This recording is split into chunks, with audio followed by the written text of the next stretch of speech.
తల మీద చెయ్యి వేసి బొట్టు పెట్టినా, తాళి బొట్టు మెడను కట్టి బొట్టు పెట్టినా, తల మీద చెయ్యి వేసి బొట్టు పెట్టినా, తాళి బొట్టు మెడను కట్టి బొట్టు పెట్టినా, సన్ని కళ్ళు తొక్కినా సప్త పదులు మెట్టినా, సన్ని కళ్ళు తొక్కినా సప్త పదులు మెట్టినా, మనసు మనసు కలపడమే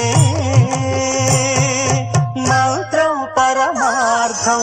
శ్రీరస్తు శుభమస్తు, శ్రీరస్తు శుభమస్తు.